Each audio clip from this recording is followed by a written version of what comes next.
जय हिंद मेरे दोस्त, कैसे हैं? आई होप आप सब लोग बहुत अच्छे होंगे। ठीक है, तो देखिए यहाँ हम सब एलपी टेक्नीशियन का ये 47वां वीडियो हम सब लेकर के आए हैं आपके सामने। और वो 30 अगस्त सेकेंड शिफ्ट 2018 के एग्जाम में हुआ था।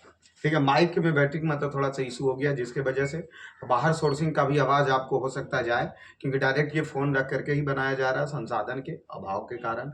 अगर आप सब लोगों का आशीर्वाद और सपोर्ट रहा तो जल्द से सभी संसाधनों से परिपूर्ण होंगे।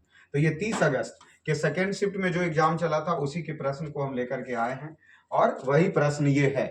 ठीक है, देखिए क्वेश्चन क्या कह रहा। क्वेश्चन कह रहा, निम्न में कौन सा आघात वर्धनीय नहीं है?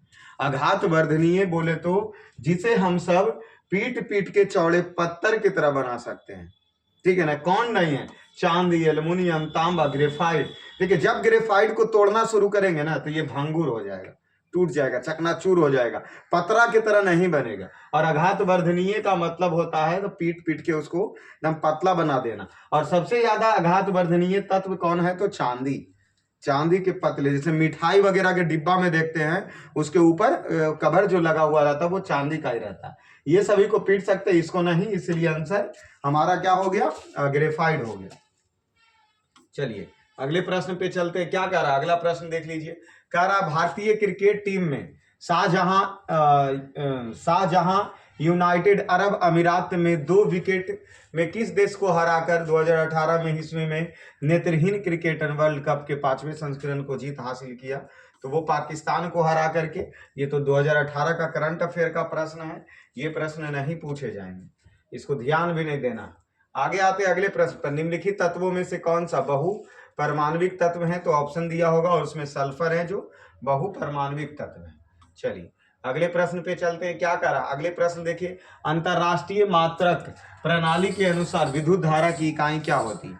विद्युत धारा का एसआई मात्रक, ये प्रश्न पूछने वाली है, एम्पियर।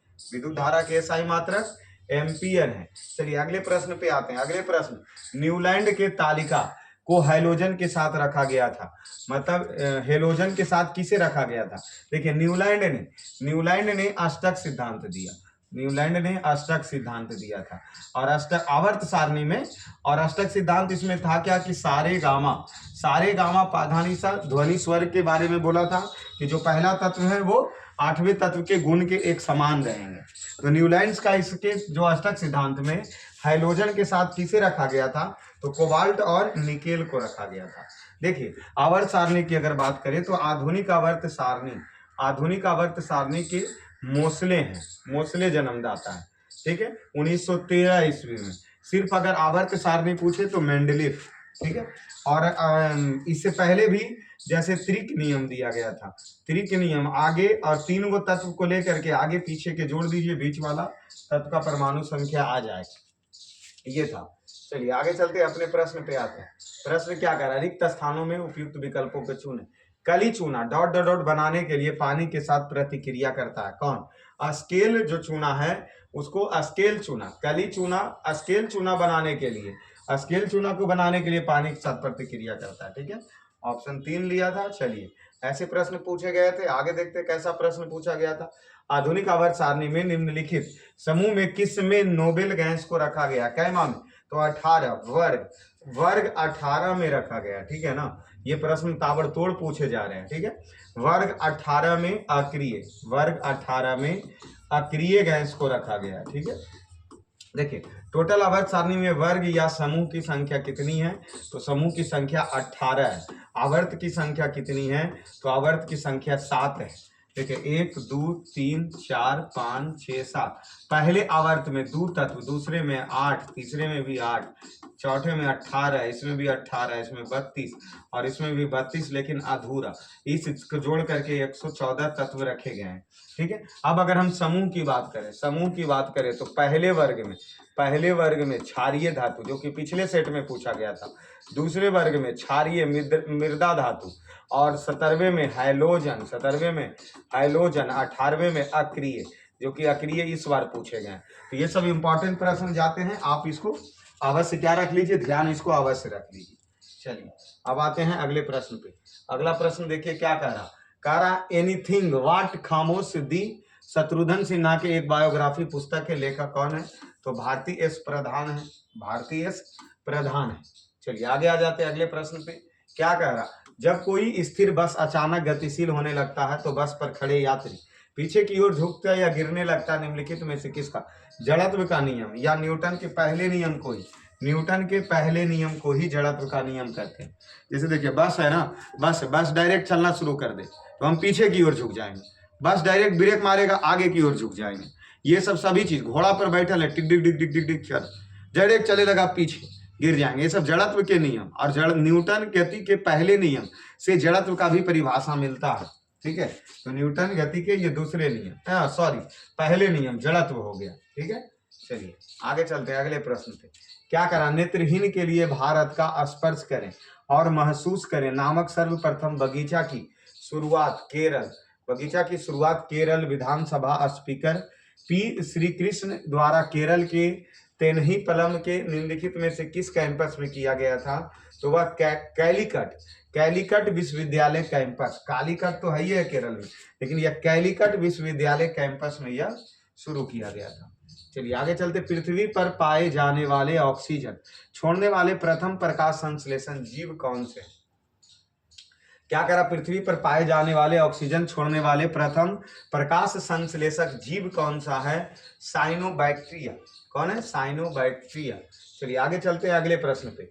अगला प्रश्न देखिए क्या करा, किस देश ने वर्ष 2017 में आईसीसी महिला क्रिकेट विश्व कप को भारत को फाइनल में हराकर जीत हासिल किया था? इंग्लैंड। प्रश्न 2017 के है तो बाय बाय टाटा। चलिए आ जाते हैं अगले प्रश्न पे। क्या करा, उस रॉकेट वैज्ञानिक का नाम क्या है जिन्होंने अंतरिक्ष विभाग के सचिव और अंतरिक्ष आयोग और भारतीय अंतरिक्ष अनुसंधान संगठन के अध्यक्ष के रूप में नियुक्ति किए गए? के सिवान, एकदम याद रखना है, ये अभी भी आपको याद ही रखना है। ठीक है, के सिवान को भूलिएगा नहीं। चलिए आगे आ जाते। ध्वनि के पिच इसकी किस चीजों पर निर्भर करती है? तो उसकी आवृत्ति पर, कि आवाज पतला होगा कि मोटा होगा, वो ध्वनि की आवृत्ति पर निर्भर करती है। ठीक है, चलिए आगे चले जाते हैं अगले प्रश्न। कोशिका का विभाजन से संबंधित है कौन? साइनोकाइनिन है जो कोशिका के विभाजन से संबंधित है। साइनोकाइनिन। कोशिका की खोज रॉबर्ट हुक के द्वारा किया गया, ये भी ध्यान रखिए आप। अगले प्रश्न, निम्नलिखित में से किस कोशिकांग को कोशिका का प्रोटॉन का फैक्ट्री कहा जाता है? राइबोसोम। और लाइसोसोम को आत्महत्या की थैली कहा जाता है। आत्महत्या की थैली, क्योंकि कोशिका ज्यादा डेट करेंगे वो लाइसोसोम में, लेकिन कोशिका के प्रोटॉन की फैक्ट्री राइबोसोम। ठीक है, चलिए आगे चलते हैं। निम्न में से किस वैज्ञानिक ने स्थिर अनुपात का नियम दिया? तो जोसेफ प्रॉस्ट के द्वारा क्या दिया गया? स्थिर अनुपात का नियम। क्लास 11th के ये है शायद फिजिक्स में दिया हुआ। निम्न में कौन से एक रासायनिक अभिक्रिया है? रासायनिक अभिक्रिया जो एक बार हो जाए दोबारा बदले नहीं, उसको रासायनिक अभिक्रिया। भौतिक अभिक्रिया जो बार बार पुनः अपनी अवस्था में वापस आ जाए, उसको भौतिक। लेकिन पूछा क्या? रासायनिक अभिक्रिया। मक्खन का खट्टा होना, एक बार अगर मक्खन खट्टा हो गया तो दोबारा वह सही नहीं होगा, तो ये रासायनिक अभिक्रिया है। देखिए आयोडीन का क्रिस्टलीकरण का ऊर्ध्वपातन, अरे कपूर वगैरह ऊर्ध्वपातन, तो ये अपना अवस्था बदलते रहेगा। बर्फ का पिघलना, बर्फ पिघल गया तो उसको फिर से जमा सकते हैं, भौतिक क्रिया। गीले कपड़े सूखना, कपड़ा गीला हो गया, सूख गया, उसको फिर से गीला कर सकते हैं, लेकिन ये काम हम दोबारा नहीं कर सकते, इसलिए इसको रासायनिक अभिक्रिया में रखें। चलिए अगले प्रश्न पे चलते हैं। क्या प्रश्न दिया गया? कच्चीगुड़ा रेलवे स्टेशन भारत का सर्वप्रथम ऊर्जा संरक्षण A1 वर्ग के रेलवे स्टेशन निम्न में से किस राज्य में है? तो वह तेलंगाना राज्य में है। कौन सा? कच्चीगुड़ा रेलवे स्टेशन किस राज्य में? तेलंगाना राज्य में। चलिए अगले प्रश्न पे आ जाइए। क्या कह रहा, कोइर बोर्ड का मुख्यालय किस भारतीय शहर में स्थापित है? तो कोच्चिन में। को से कोच्चिन, को से कोइर बोर्ड। चलिए देख लीजिए, ये शायद लास्ट प्रश्न होंगे, 74 तक पहुंच चुके, 75 ही है ना। तो क्या दिया गया है? UAS। इतिहास में वह एकमात्र राष्ट्रपति कौन है जिन्होंने आज तक के 2 बार गैर नियंत्रण अमेरिका, USA न होना चाहिए जी, चलिए ये USA, अमेरिका राष्ट्रपति के रूप में पदभार संभाला किसने? तो ग्रोवर क्लीवलैंड। ये भी करंट के प्रश्न थे। तो इस हिसाब से हमने 30 अगस्त के सेकेंड शिफ्ट के भी प्रश्न को कंप्लीट किया। तो अब इसका ज़्यादा वीडियो बचता नहीं है, लगभग 5-6 क्लास और चल जाए तो बहुत है, क्योंकि ये 47वां हुआ ना, तो 48, 49, 50 तक तो हमें वैसे भी टारगेट दिए थे कि चलेगा, लेकिन अगर एक आध दो सेट और भी जो मिलेगा वो हम अवश्य करवा देंगे। तो चलिए, आप सभी लोग को क्लास में जुड़े रहने के लिए धन्यवाद। इसी प्रकार जुड़े रहिए। हल्का आवाज़ का इशू आपको हुआ होगा इस वीडियो में, क्योंकि ये माइक से नहीं डायरेक्ट बनाया गया है, ये तो हमने आपको पहले ही बताया। तो चलिए, धन्यवाद आप सभी को।